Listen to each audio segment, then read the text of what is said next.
Ako si Boss Frank, pero di ako boss ha. Tara, samahan niyo ako magluto ng aming ulam. Let's go! So as you can see, no, nakita niyo may kinuha akong kamatis dyan. Yan ang ipipicture natin ngayong hapunan. So yan. Pag ito ka hapon, Cut lang natin to sa medium size, no? Cubes medium size. Dapat ganito ka-orange yung ating kamatis. Para magkatas siya ng sobra. Maging malapot yung sabaw niya. Hindi natin tutubigan. Bali yung pinaka magiging katas niya. Yun na yung magiging sabaw natin. Sarap yan. So yun, no? Hiwain lang natin yan. Hindi ko alam kung gaano kadami yung hiniwa ko dyan, pero saktong madami lang. So yun, naghiwala ako ng sili. Bawang, pero dapat may talaga yan. Sibuyas tsaka sili. Ay, siling labuyo. So yun, nagbukas lang ako ng kalan, nagpainit tayo ng kawali, tapos lagay na mantika. Alam nyo na yan, dapat laging ganyan. Alam nyo na mga kasunod yan. Gigisay na natin yan. So yan, salang natin yung bawang. Sili, ang sunod yan. Ano na yan? Sunod-sunod na yan. Dapat ibisado mo na yan, mga boss. Tapos ang ating ulam of the day, ang kamatis. Salang mo na yan, mga boss. Ang tagal mo naman eh.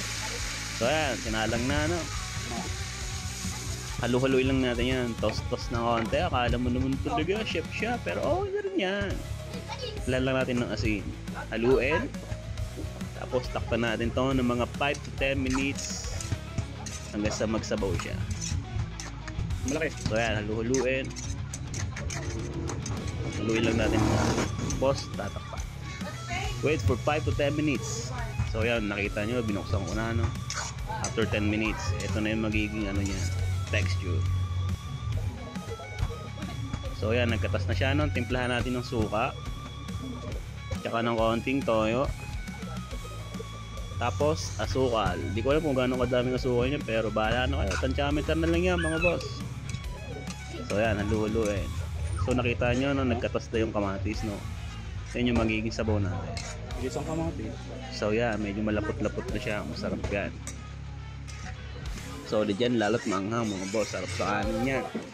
Naku naman eh, pati yung kanin ng kapitbahay madadali mo dyan. So yeah, haluin na natin, no? Tikman natin kung ano pang kulang. So yun, medyo nakulangan pa ako sa asin at magic sarap. Goods na yan. Patikim natin sa pinsan ko para sure na magugustuhan. First time nyo makatikim ng ganito, no? Kasi di sila nakakapagluto ng ganito sa kanila. Up, first bite. Joke, first pala yun, first taste. So yun, okay na sa akin yung lasa. Maasim na matamis at manghang, naglalaban yung tatlong yun. Pero solid yan sa kanin. Lalo't bagong saing. O, tikman mo na, pinsan.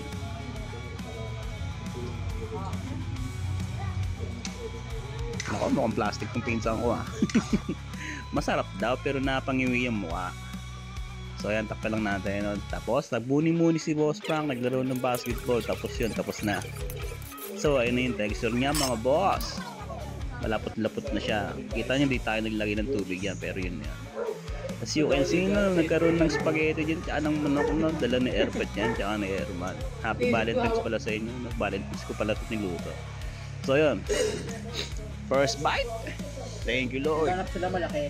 So ayan, tikman natin. Solid yan. Napakasarap niya at maanghang at lalo't bagong sa yung kanin. So yun, kain tayo. Oo, ano ba? At diyan tatapusin ang ating mini